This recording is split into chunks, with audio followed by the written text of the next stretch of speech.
So in your study, what were you finding? What other perils that maybe were shown in these two clips that? Well, what we were looking for is not just how people were using their environment, but also some of the performance difficulties they were having. Like, was it hard for them to get their legs over a tub? Were they bracing against surfaces that could be wet and cause them to slip? Were they physically lifting their legs to get into a tub? Were they plopping into a tub? That would be a red flag of concern, wouldn't it? Oh, definitely. And in our sample, all the people were independent bathers. So unless you really look at how someone is doing, what their strategy is for getting into and out of a tub or shower, you really don't have an idea of what some of the safety issues are. So if I'm an individual myself and I notice that I'm leaning against a wall or I'm using some self-made little device to help me in or out, what's that a signal of? Well, I think it's when you start to become aware of these things, that's when you really need to kind of assess if you need some support in that area. And a lot of people are so used to doing these routine things that they never really think about, well, how do I actually get into a shower or tub?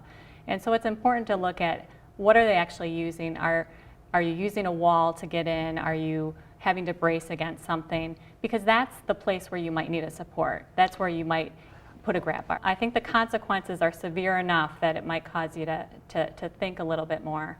And also, as you age, there are other things that come into play that could make it more difficult. I mean, not only can vision decrease, but you have some sensation difficulties and problems with your balance. And so there's a lot of things as you age to think about. And I think it's important to start, as you start becoming aware of, oh, I'm doing things a little bit differently, or I was a little shaky that time. Those are things that should be red flags to the person themselves. And so if I experience some of those things, there are some easy devices that you can place that are economical as well, instead of using the self-help. A better approach? Well, you can, I think you should go and actually try to get standard devices and try to get grab bars installed and things before you. Some people actually have very good remedies to make themselves safer, but it's really good to check it out with professionals. Are there proper ways to use grab bars?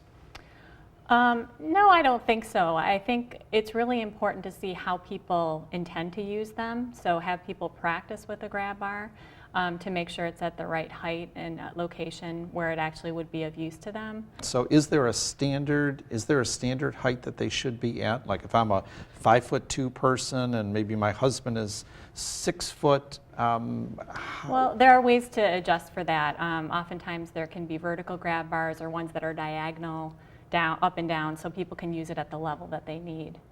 How could, say, a person with your training of occupational therapy assist me? Well, occupational therapists work in the bathroom all the time. I mean, that's one of our areas of practice. Occupational therapists are, occupation means doing, and really we're focused on doing activities of daily living, especially ones that could cause people peril because it's a hazardous activity. Bathing's a first activity where people show signs of disability and problems. So it's very important for us to work with people at the point where they're starting to think about some of those prevention ideas. So if I had an old-fashioned bathroom where I didn't have any of these protective assistive devices, could I call upon an occupational therapist to literally have me maybe fully clothed, use the shower, use the bathtub, and you could give me some recommendations of what I would need?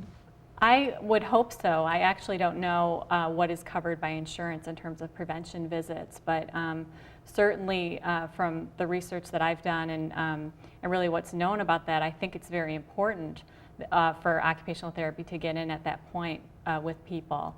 And it's very important for people to analyze the strategy that is being used for getting up off the toilet, getting into and out of a tub or shower, because that really affects placement of devices.